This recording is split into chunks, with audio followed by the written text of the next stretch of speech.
Hello. What we want to discuss at the beginning here is being able to predict the delta H naught of a reaction. And the delta H naught is just referred to as heat of reaction. So we want to calculate that term when we do a reaction with, let's do an example with this alkane, and we treat it with some elemental chlorine. And we will use some light to get this reaction started. This reaction is a radical mechanism, which you will see later on in the course. And then that's going to put, this marker's not the best. Let's see if we can do this one. Like that. Plus HCl. You see what we've done in this reaction here? We have a hydrogen that's not shown. That has now been replaced with a chlorine. Now we want to know if this reaction gives off heat or absorbs heat to react. And we can look at this graphically on an x and y coordinate here. And on the y-axis, we'll have enthalpy, which stands for the H, right? H stands for enthalpy. And then on the x-coordinate, we would have the reaction coordinate. And so what the x-axis is describing is how do these two reactants right here get converted into this. And we're tracking on the x-axis how that process is occurring. And then on the y-axis, we're looking at the energy of those transformations, how much heat is given off or absorbed. So what in a typical energy diagram, this right here is an energy diagram that describes this reaction. We are going to have a starting material, and we see that's at a certain energy level. Okay, that's on the y-axis there. We have an energy level there. So we could put numbers on this y-axis if we really, really wanted to. And then in this particular case, let's say our product right here is lower in energy. When we go across, we see, hey, on the y-axis, that product is lower in energy than the starting materials. We'll say products because we do have two, and we have starting materials because there's two of them. So what we want to figure out is the heat of the reaction, or the change of the enthalpy. And the change of the enthalpy is simply the distance between the starting material and the product. So if I just kind of just extrapolate over here, so I'm just looking at the energy level of the products. What I'm measuring when I find the heat of the reaction is I'm looking at the difference between the energy level of the starting material. Well, let's do a solid line here. I'm looking at the energy difference between the starting material and the products. And that is the heat of reaction right there. So in this particular case, the way I've drawn that, we can see that we have higher energy starting materials and lower energy products. So this means this is going to be an exothermic reaction. Heat is going to be released because products are lower in energy than starting materials.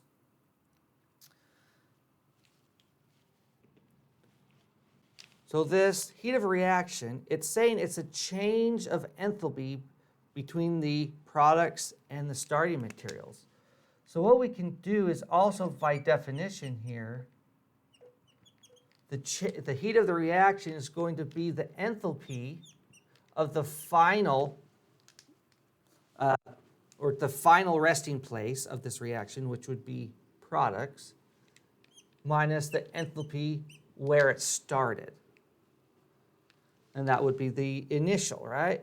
And so we could also say, hey, that would also correspond to products minus starting materials. So that's what, if we could get the value of the energy level of the products minus the energy of the starting materials, we would calculate and figure out that energy difference. Now, it's not quite that simple. We have to do a few things in order to get to the answer, and that's what I want to show you right now. What we're going to do is use bond dissociation energies.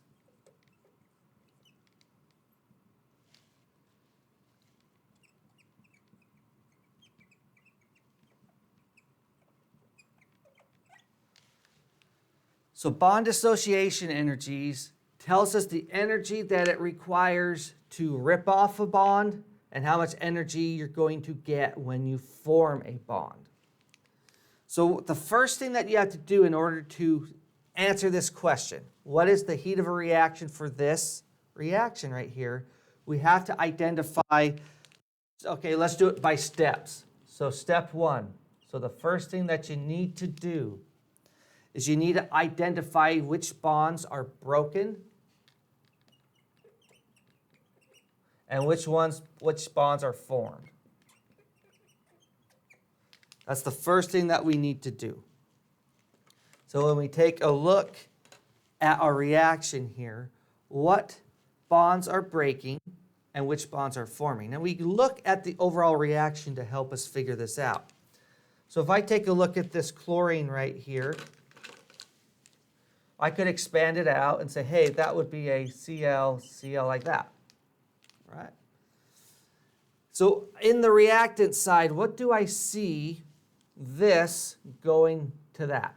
Well, this carbon-hydrogen bond would have to break in order to, well, it's gone over here, right? The hydrogen's missing. So I take a mental, I write it down. I take a note. Which bonds have been broken? Well, a carbon-hydrogen bond has been broken. And then here's a chlorine-chlorine bond, but we see that on here, the chlorines have been separated. So this chlorine-chlorine bond right there has been broken, and I write that down. So we have a chlorine-chlorine bond that has broken and a carbon-hydrogen bond that has been broken. Now, we take a look at which bonds have been formed. Well, this is what we started with. This is what we now have. Hey, that's a new bond. A chlorine-carbon bond has just been formed. So I write that down. And then I also see, hey, there was no hydrogen-chlorine bond over here, but now there is over on the product side. So we have formed a hydrogen-chlorine bond. So that's the first thing that we have to do when we see a reaction, and we need to calculate the heat of the reaction. First step, identify which bonds have been broken, which bonds have been formed. Okay? Also part of that first step is we need to go to the tables in your textbook to find the bond dissociation energies for these species. Okay? So I'm looking here, and it's table 6.1 in the Klein textbook. And you have to be very, very careful and look at this table carefully. And you go through it, and let's first look at the carbon-hydrogen bond right here. And we're looking in this table that I'm looking at right now, and we are going to say, hey, we need to find a molecule that looks like this, that has a carbon-hydrogen bond right there. And as you go and look very, very carefully, you're going to see in the table that this carbon-hydrogen bond, the bond dissociation energy for that is 381. So I'm just going to write a value next to it, 381. And that's in kilojoules per mole. And I'm not putting the units just due to lack of space. But that is 381 kilojoules per mole. Now take that number and find it in the textbook or in that table, because you'll see that there's many carbon-hydrogen bonds in that table. But the carbon-hydrogen bond that I selected was 381 because it matches this molecule. And that's very, very important. Then when you continue to look at what about the chlorine-chlorine bond? What's the bond association for that? You go to the table, and it's 243 kilojoules per mole. Now we do the same thing. We look at this molecule here. We see that we formed a carbon-chlorine bond. We go to the table, and we're going to find that that value is 331 kilojoules per mole. And then forming a HCl is 431. Okay? So that's step one. There's a lot to it. Find which bonds are broken, which bonds are formed, and then put in the numbers that are right from the table. The next thing, or step two, that you need to do is determine the signs of these numbers. Are they negative or positive? And the way that you do this is whenever you break a bond. So we have to break this bond right there. You always have to input some energy to break it. Okay? And so if you're adding energy to the system to break a bond, you are adding energy. We have to add energy to break this carbon-hydrogen bond and add energy to break this chlorine-chlorine bond.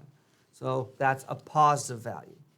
Whenever bonds are formed, that's always going to release energy. And when energy is released, we put a negative sign. Just like that.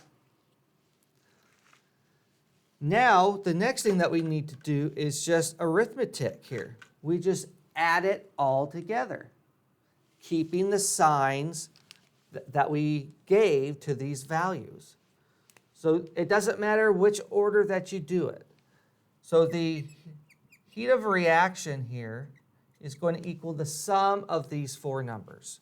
So you could go a positive 381 plus a positive 243 plus a negative 331 plus a negative 431, like that. Just add it all together. After you add it all together, you'll get a value.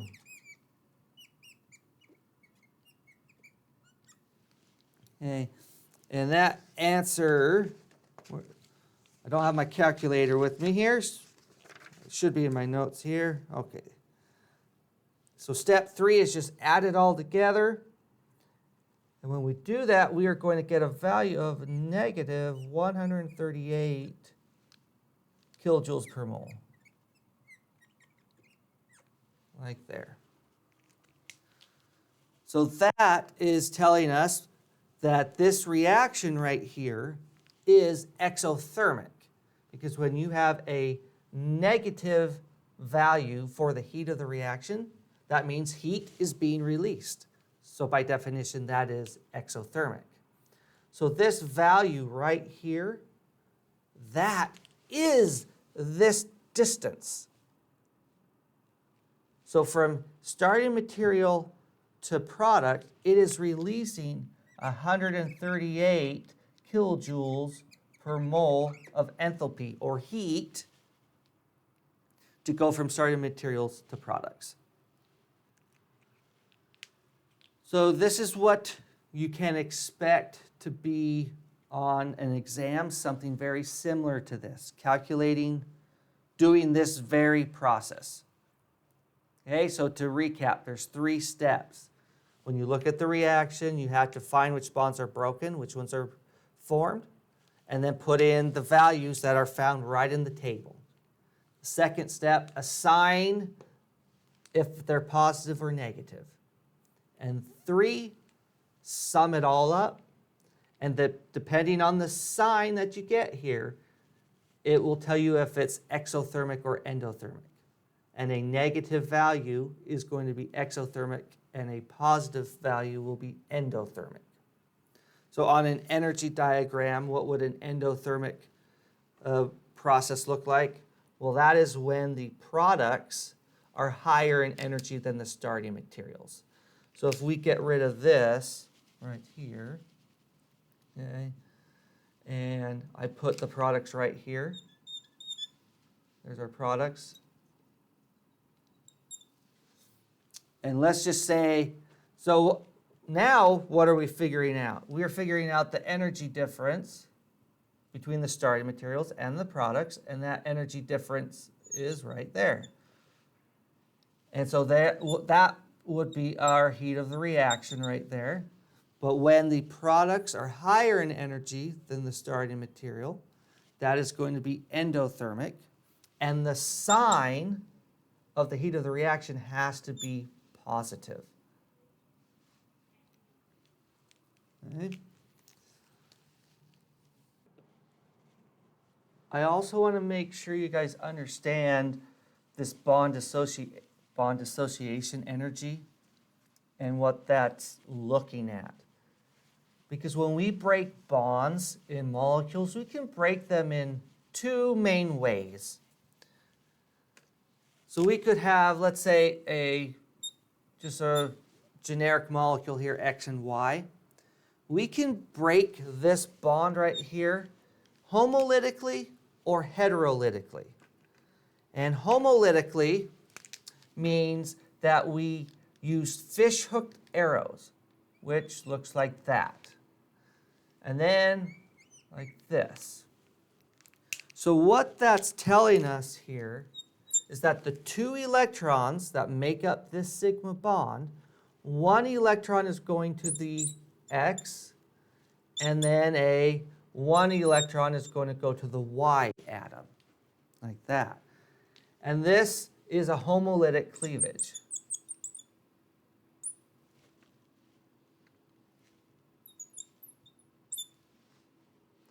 That right there is a homolytic cleavage. And this breakage right here, homolytically, we have to input a certain amount of energy to do that.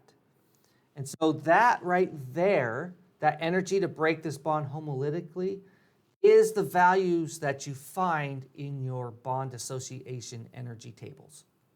So those values right here, that's the energy to break those particular bonds homolytically.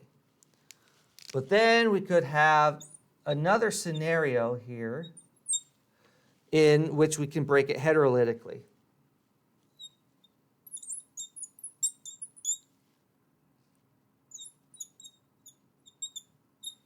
So we could have a heterolytic cleavage, and in a heterolytic cleavage, it is one of the atoms gets both of the electrons. So let's do it like this.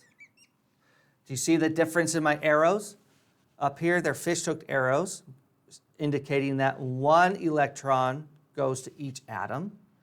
And when you do a double-headed arrow like this, that's saying the two electrons in that bond all go to the Y atom. And so that's going to generate ions. Our X atom is now going to be positively charged because it lost electrons. And then our Y atom just gained 2 completely, and so that's going to turn that into a negatively charged. So we've generated ions.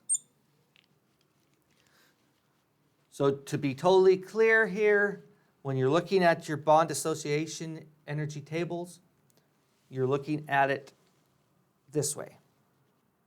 Okay.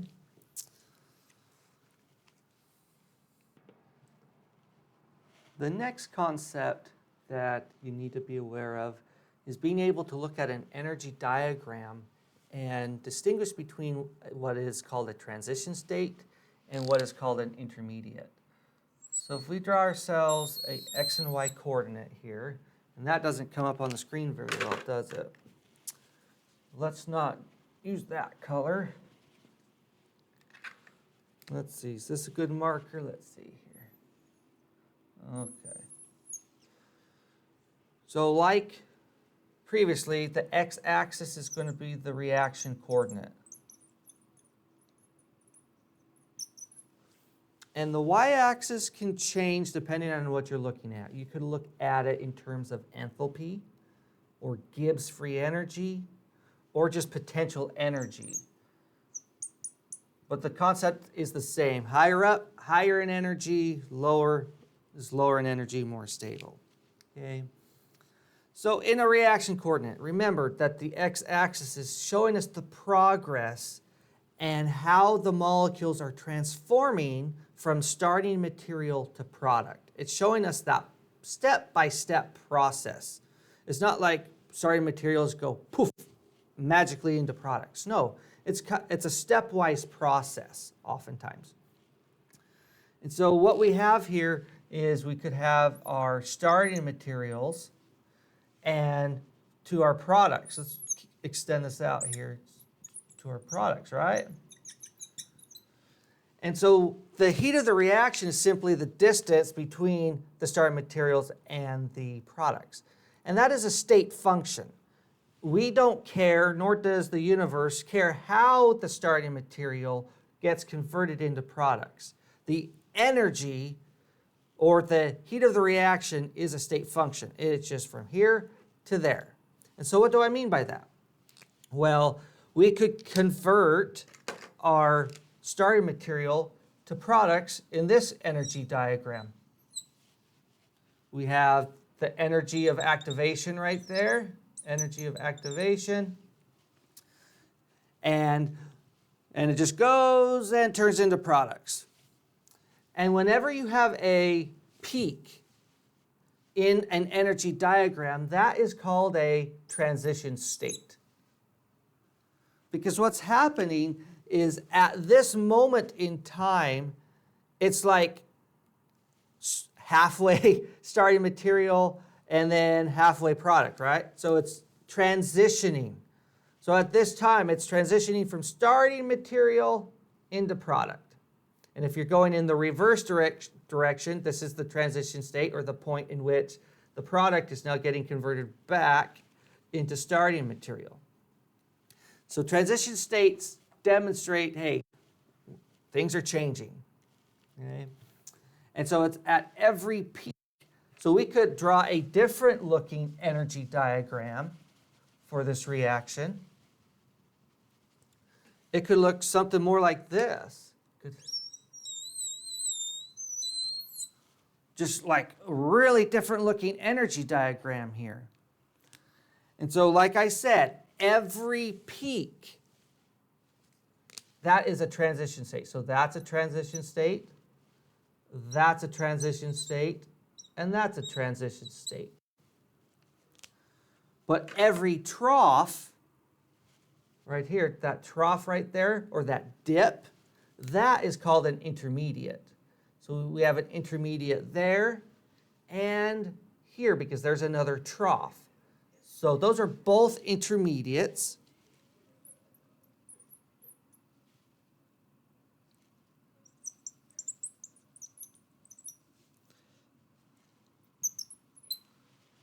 That should be an E right there. So troughs are intermediates. The peaks are the transition states. So the process of converting your starting material into products goes through two intermediates. And those intermediates are the starting material getting converted into products. So these intermediates are going to look different than the starting material. And intermediates oftentimes we're not able to isolate them. We have starting material and we can clearly isolate product because we see it in our flask at the end of the reaction. But these intermediates, they're just a process or a step in the process of going from here to there. And these intermediates, once they are formed, they react really fast to continue on this path to become products. So that's another key thing to remember about intermediates, is that they are very short-lived, and more often than not, you cannot even isolate them. So let's go through some examples here, some reactions, so you can actually see what I'm talking about when I say transition state or intermediate. So let's take a look at a reaction, a relatively simple one. So CH3Br, so methyl bromide. We're going to treat that with some chloride, and that's going to react and form our methyl chloride.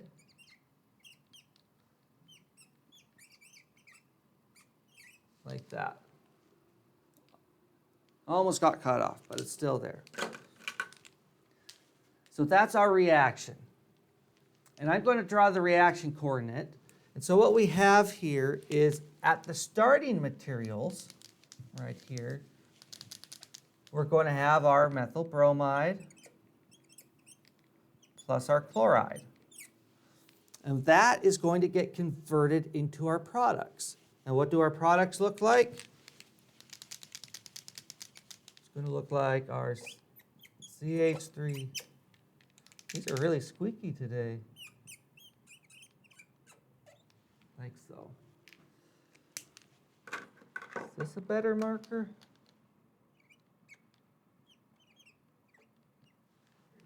Like that. Okay, so in this particular example, the energy diagram is going to look something like this.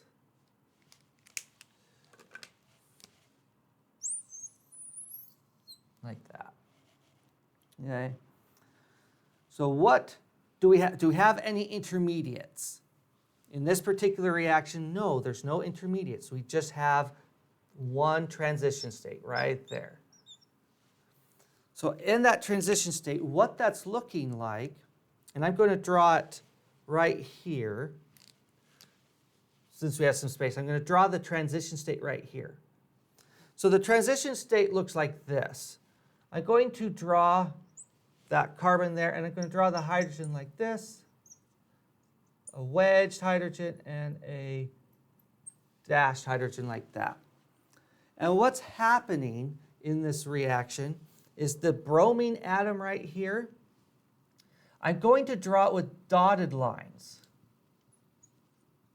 Because at the transition state, what's happening?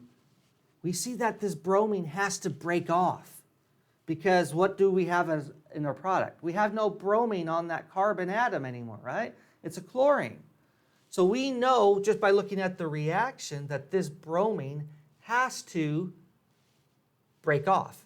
That bond has to break. And that's what the dotted lines are representing. That bond is still there, but it's partially breaking. But what's happening? We are forming a bond with chlorine. So in the transition state, we have a bond that is forming with the chlorine. And so that's what the transition state looks like. The carbon-bromine bond is starting to break. At the same time, the carbon-chlorine bond is starting to form. And so when we look at this energy diagram right here, at that transition state right there, we see bonds breaking, bonds forming. But it's only partially broken, partially formed. Until you go down the energy diagram, and then you form what? The full product right there. And we see it like this. We'll draw it like that. Now, when I draw the product, you see how that carbon-chlorine bond is just a full sigma bond. Okay? So that's what a transition state is starting to look. That's how we would represent a transition state. Now let's take a look at a different reaction and see how the energy diagram changes with that particular reaction. So what if we had Let's use a better marker here. What about this one?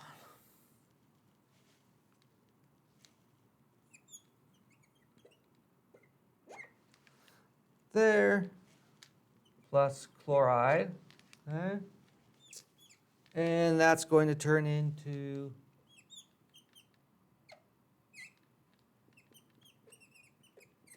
kind of looks very similar to what we just did, right? But this is the cool part, is that the energy diagram for this particular reaction isn't going to be this pink curve right here. It's going to look different. And why does it look different? Is because how it's getting converted to product goes through a different mechanism, a different process. So in this particular case, what do we have? We have our starting materials here, and I'm not going to draw those. So the starting materials are those two things, and then our product right here are those two things. Look at this energy diagram here. Kind of cool.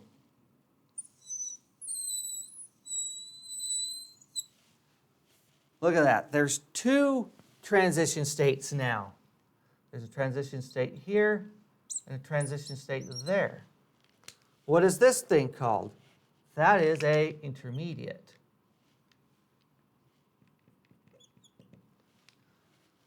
So now this process is going to look a little bit different. So what's happening here? Well, let's evaluate what this transition state looks like. And so that transition state, what's that going to do? Well, what do we know overall that what has to happen? This carbon-bromine bond has to break because it's no longer there. So at the transition state, what's happening here is this process. So let's draw it like this. So let's draw this molecule. We'll draw our carbon here. So those are carbons. That's our methyl, methyl, methyl. And our carbon-bromine bond right here is going to be dotted. Because what's happening is at this transition state right here, this is what it looks like. That carbon-bromine bond is partially breaking. And as it's breaking, it's going to eventually come down and turn into an intermediate. And that intermediate is what I'm going to draw right here.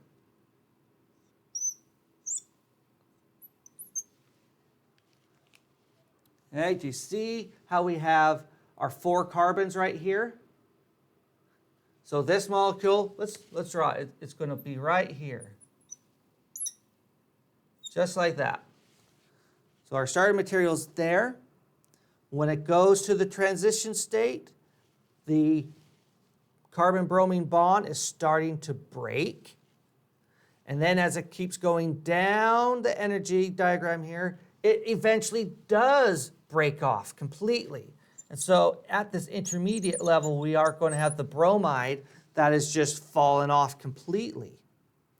And so now we have a carbocation intermediate. And so what's going to happen at the carbocation intermediate? As it goes up this energy hill right there, what's happening? We are starting to form the bond with the chlorine.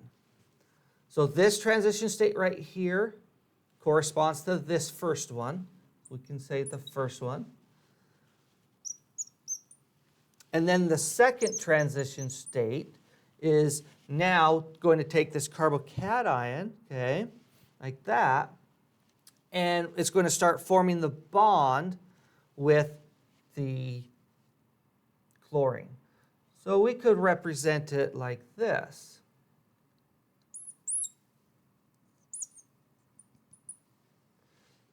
No. Let's just do it like this, shall we? So it's going to start forming the bond with our chlorine atom like that. So this right here is the transition state, or the second transition state.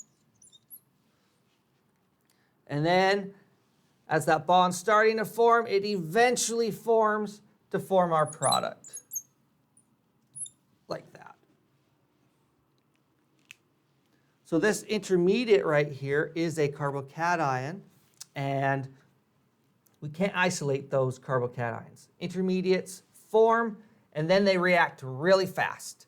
So you can't isolate that transition state.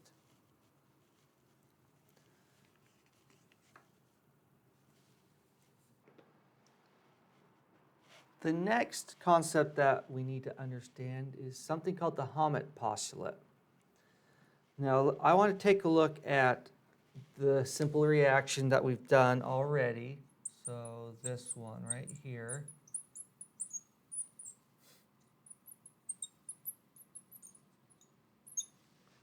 And just use that reaction, since we're familiar with it, to understand some principles here.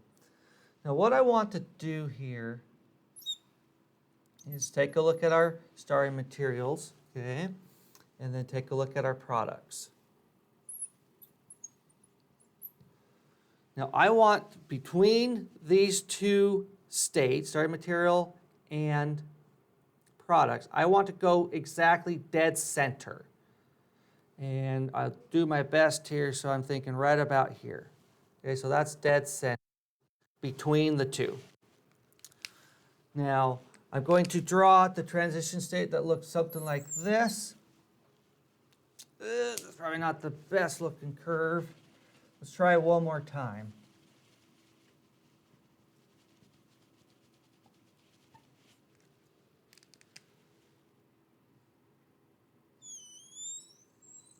Something like that. That will work. Okay, so my goal is to get that directly center, and I might have been not perfect on that, but that's the ideal, okay? So what I want to take a look at is directly centered there. Let's take a look at a point right there. What does the transition state look like for that molecule? And we've seen that already. It's going to look like this.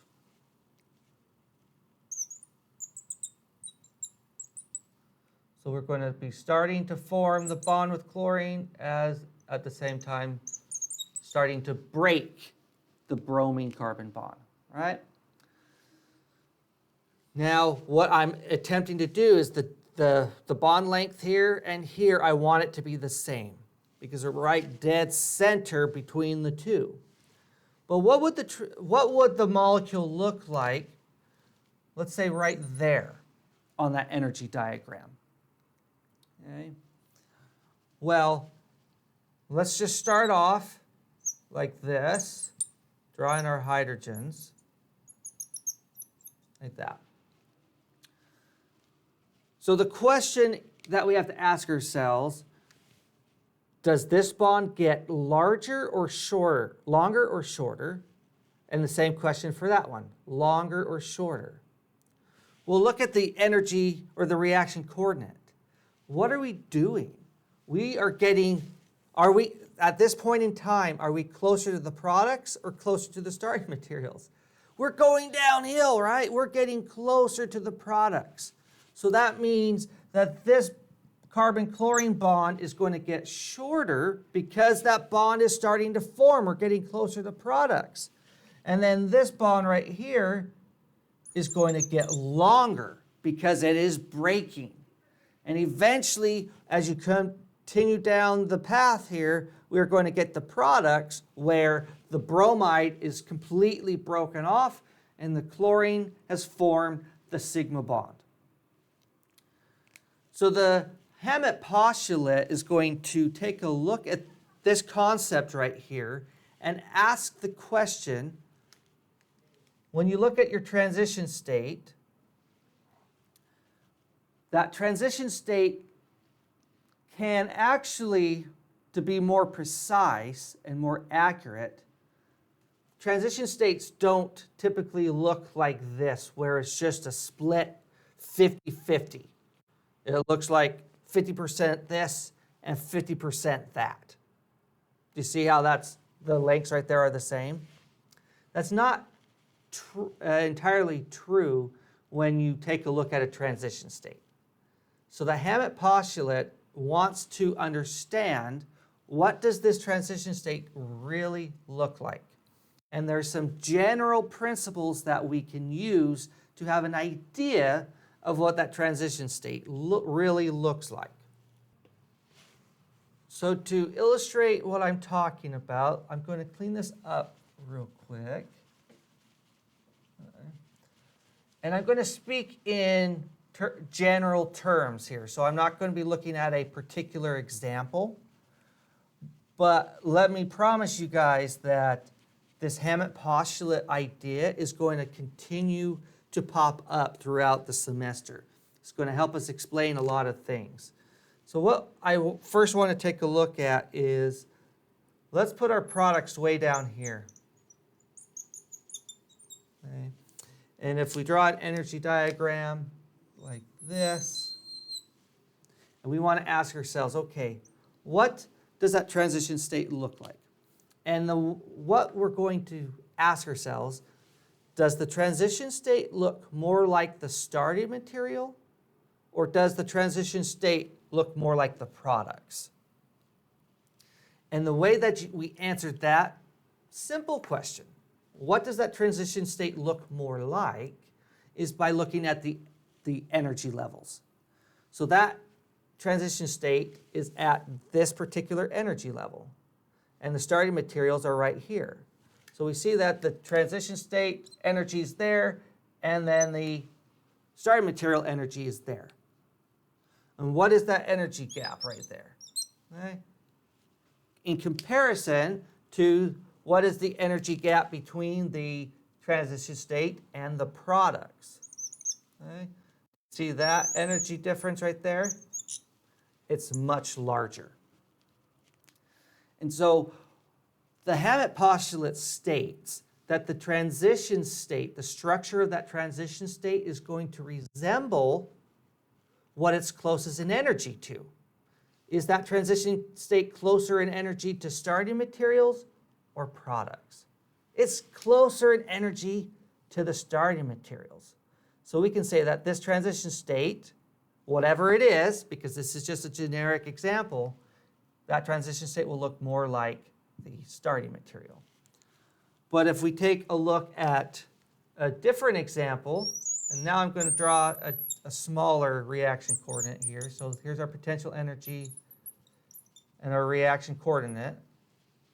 What if we had something like this? Here's our reactants, and here's our products.